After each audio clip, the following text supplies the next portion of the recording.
बिस्मिल्लाहिर्रहमानिर्रहीम।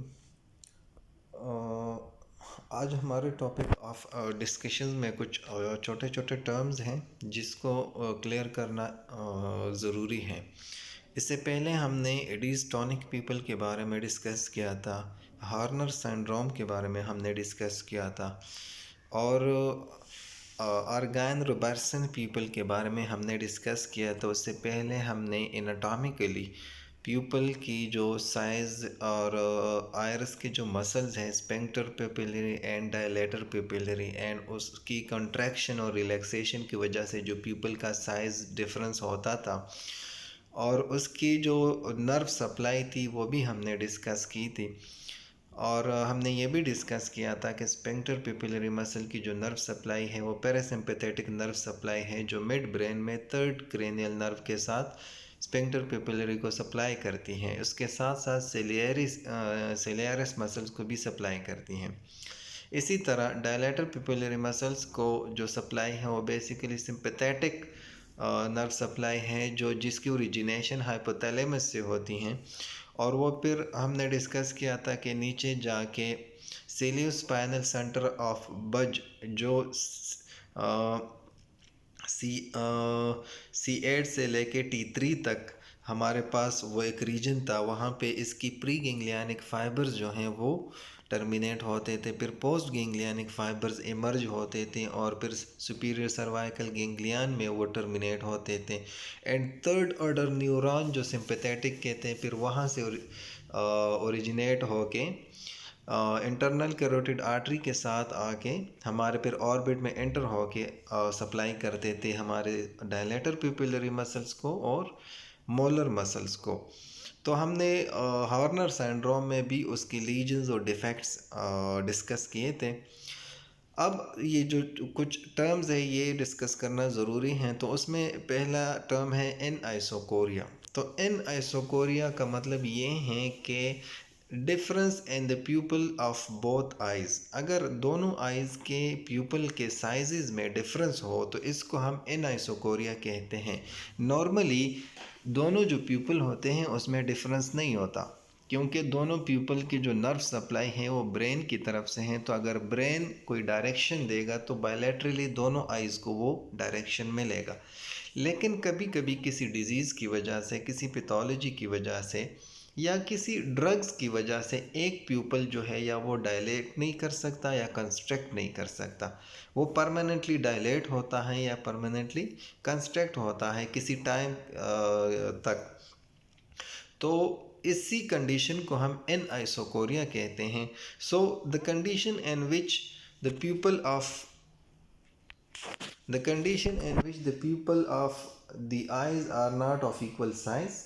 Typically, one pupil is abnormal and cannot dilate or constrict. It may be physiological anisocoria can occur as a result of injury to the iris sphincter muscle, या तो physiological होगा या कि कोई injury हुई है Iris sphincter muscles को, या कोई इन्फ्लेमेशन है जिसको हम इरिडोसाइक्लाइटिस कहते हैं, जिसको हम इंटीरियर यूवियाटिस में हमने डिस्कस किया था बड़ी डिटेल के साथ, या इसके अलावा disease of the iris, paralysis of the third nerve. अगर थर्ड नर्व की पैरालिसिस हो तो जिस तरह एडीज टॉनिक पीपल में हमने डिस्कस किया था कि पोस्ट गेंग्लियानिक पैरासिम्पैथेटिक नर्व फाइबर की डिफेक्ट होती हैं, इसीलिए हमारे स्फिंक्टर मसल्स जो है वो कंस्ट्रक्ट नहीं कर सकते, तो पीपल डायलेट होता है।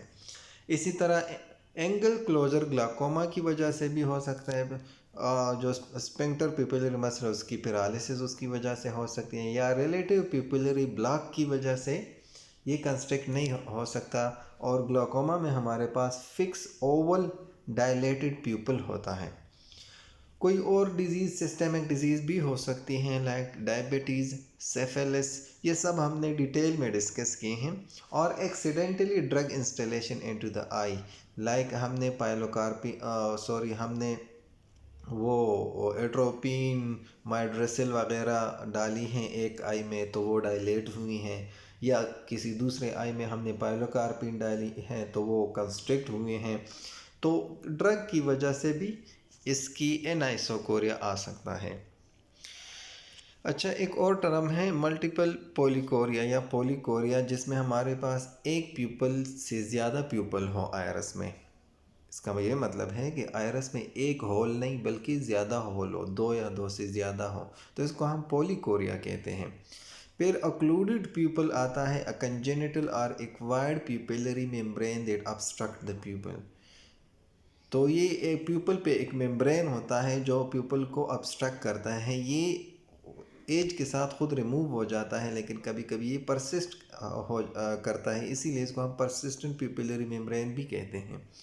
तो इसकी वजह से प्यूपल अक्लूड हो सकता है। या अगर हम इंट्रा कैप्सुलर कैटरेक्ट एक्सट्रैक्शन करें, जो ऑलरेडी हमने डिस्कस किया है, तो अगर हम पूरा लेंस निकालें तो आयरस फॉरवर्ड आ सकता है और हमारे प्यूपल को ब्लॉक कर सकता है, तो उसकी वजह से भी अक्लूड हो सकता है प्यूपल।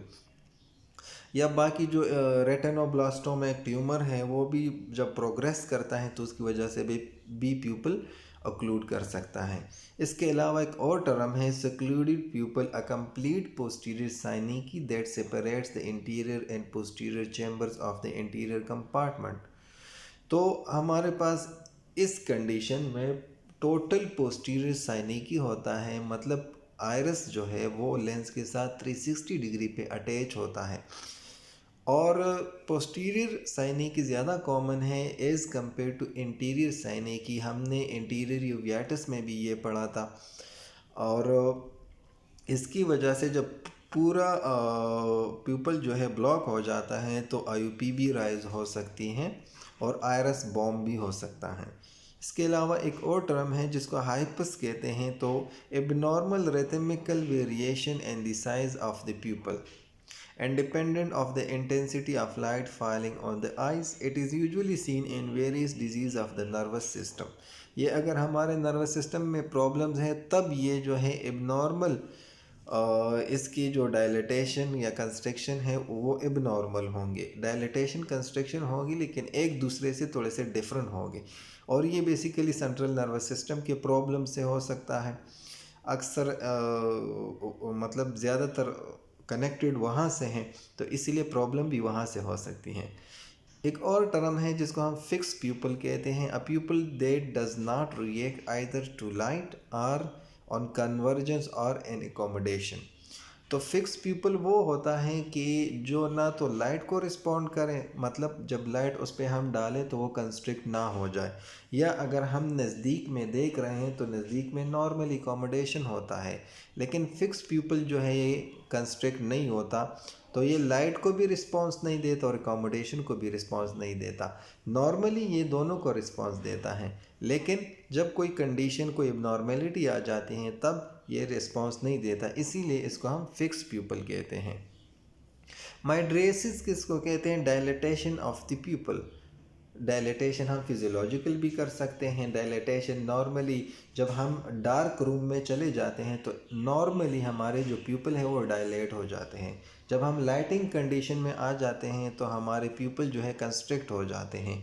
ये सिंपैथेटिक और पैरासिम्पैथेटिक सप्लाई की वजह से, और ब्रेन इसको कंट्रोल करता है ताकि अमाउंट ऑफ लाइट ज़्यादा, डे लाइट में अगर हम निकलें तो ज़्यादा लाइट को रोकने और उसकी मकदार को कंट्रोल करने के लिए कंस्ट्रिक्ट हो जाता है। जब डार्क कंडीशन में जाते हैं तो वहाँ पे लाइट नहीं होती, इसलिए डायलेट हो जाता है ताकि मैक्सिमम लाइट आई में एंटर हो जाए।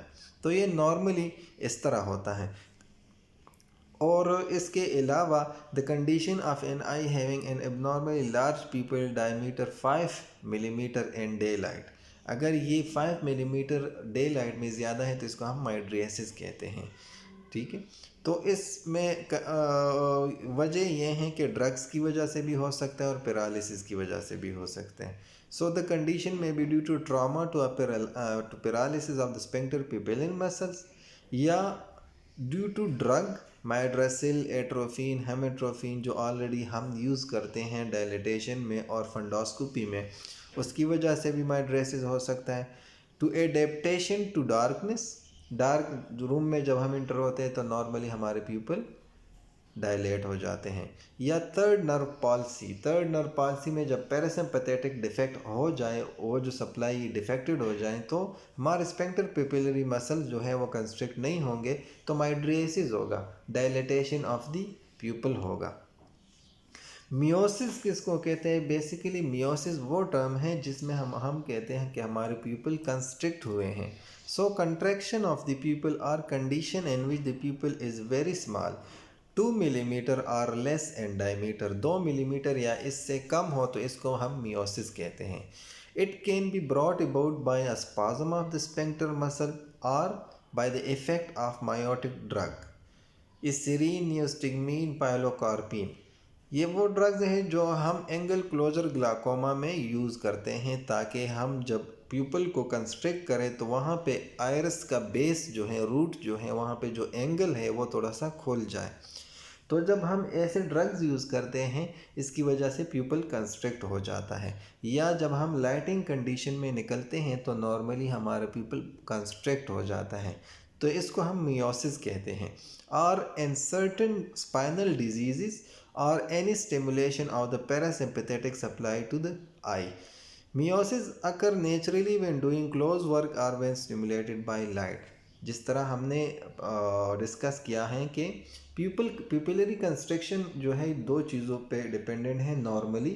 या तो अगर हम नज़दीक में काम करते हैं तो प्यूपल कंस्ट्रक्ट होंगे, या अगर हमारी आईज़ पे लाइट डाली जा रही या हम डे लाइट में काम करते हैं, धूप में काम कर रहे हैं, तो ये कंस्ट्रक्ट होगा। या जिस तरह हमने हॉर्नर सिंड्रोम में पढ़ा था कि हमारे जो सिंपैथेटिक पाथवे हैं जो हमारे स्पाइनल कार्ड के एरिया से नीचे जाते हैं और फिर वहाँ पे सीलियोस्पाइनल सेंटर ऑफ बज से वापस ऊपर आता है, तो अगर स्पाइनल कार्ड की कोई प्रॉब्लम है, कोई डिजीज़ है, कोई ट्यूमर है या कोई ट्रामा है, उसमें भी ये डैमेज हो सकता है और हमें मायोटिक प्यूपल मिल सकते हैं। तो ये कुछ टर्म्स थे जो ज़रूरी थे, ये आगे मुख्तलिफ़ डिजीज़ में भी आएंगे, तो तब हमारे लिए इजी होगा इसको समझना। फिर RAPD या रिलेटिव एफेरेंट पिपिलरी डिफेक्ट जिसको हम कहते हैं, या मार्कस गन प्यूपल भी जिसको हम कहते हैं, तो ये क्या है? It is a relative afferent pupillary defect indicating a decrease pupillary response to light in the affected eye. RAPD याद रखें, इसमें एक पॉइंट याद रखें कि RAPD हमेशा यूनिलेटरल होती है। RAPD कभी बायलैटरल नहीं होती, RAPD यूनिलेटरल होती हैं। और यही पॉइंट है जो हमें एक हिंट देती हैं कि कौन सी आई में जो है RAPD है, कौन सी में एफेरेंट पिपिलरी डिफेक्ट है। अगर दोनों में एफेरेंट डिफेक्ट हो, ऑप्टिक नर्व का डिफेक्ट हो, तो हमें पता नहीं चलेगा, दोनों में हम कंफ्यूज हो गए। So the most common cause of Marcus gun pupil is a lesion of the optic nerve between the retina and the optic chiasma or severe retinal diseases. Severe retinal diseases या optic nerve का legion या trauma या tumour हो सकता है, लेकिन optic chiasma तक, क्योंकि ऑप्टिक chiasma के बाद फिर दोनों आइज़ के नेज़ल और टेम्पोरल एक ऑप्टिक नर्व में जाते हैं। तो यहाँ तक ज़्यादातर लीजन अगर हो तो ये relative afferent pupillary defect, efferent इसीलिए क्योंकि ये जो ऑप्टिक नर्व हैं ये सेंसरी हमारे इम्पल्सेस लेके जाते हैं, तो इसको हम एफेरेंट कहते हैं।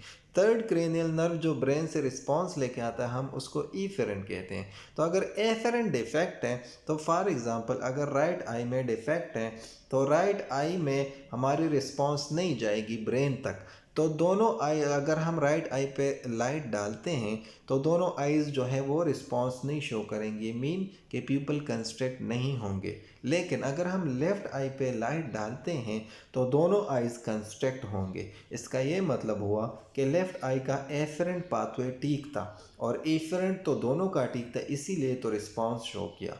लेकिन जब हम राइट पे डालते हैं तो राइट का एफरेंट ठीक नहीं है, सेंसरी वो ऑप्टिक नर्व ठीक नहीं है, इसीलिए ब्रेन तक सिग्नल जाता नहीं, इसीलिए ब्रेन रिस्पांस शो नहीं करता। So a defect of the pupillary reflex characterized by a smaller constriction of both pupils when the affected eye is stimulated by light as compared to that occurring when the normal eye is stimulated. It is easier, however, to observe this phenomena when swinging a light from one eye to the other in a darkened room while the subject is fixating a distant object. This is called swinging flashlight test. Swinging flashlight test हम ऐसे करते हैं कि हम पहले right पे light डालते हैं, फिर 2 सेकंड बाद या 1 सेकंड, 2 सेकंड या 1 सेकंड बाद हम लेफ़्ट पे डालते हैं। इसी तरह लाइट को हम स्विंग करते हैं। तो जब राइट पे डालते हैं हम रिस्पांस देखते हैं दोनों आइज़ का, फिर लेफ़्ट पे डालते हैं फिर हम रिस्पांस देखते हैं। तो अगर राइट में हमारे RAPD हैं तो हमारे दोनों आइज़ रिस्पांस शो नहीं करेंगे, इट्स मीन कि कंस्ट्रक्शन नहीं होगी। लेकिन जैसे ही हम लेफ़्ट आई पे लाइट डालते हैं तो दोनों आइज़ कंस्ट्रक्ट होंगी, प्यूपल कंस्ट्रक्ट होंगे। इस स्विंगिंग लाइट रिफ्लेक्स से हमें ये अंदाज़ा हुआ कि हमारी RAPD जो है, राइट आई में RAPD है। तो RAPD इसका ये मतलब है कि ऑप्टिक नर्व के किसी भी पॉइंट पे कोई मसला है। ठीक है, इस कंडीशन को हम RAPD कहते हैं। और इसी स्विंगिंग लाइट टेस्ट से हम रेटिना के स्टेटस और ऑप्टिक नर्व का स्टेटस चेक कर सकते हैं। अगर नॉर्मली ये रिएक्ट करते हैं तो इसका मतलब ये है कि रेटिना और ऑप्टिक नर्व ठीक है। लेकिन अगर ये रिएक्ट नहीं करते तो इसका ये मतलब है कि जिस आई पे हमने लाइट डाली है और वो रिएक्ट नहीं करती तो उसी में प्रॉब्लम है। दूसरे में अगर चेक करते हैं उसमें नॉर्मली रिस्पॉन्स वो हमें मिलेंगे। तो ये आज हमारी छोटी सी डिस्कशन थी इन कुछ टर्म्स के बारे में, और ये हमारे रेटिनल डिजीज़ में भी हम डिस्कस करेंगे, क्योंकि रेटिनल डिजीज़ में भी ये प्यूपिलरी रिस्पॉन्सेज हमें कुछ डिजीज़ में नहीं मिलते। तो हम तब हमारे लिए समझना इजी होगा। Okay, thank you so much.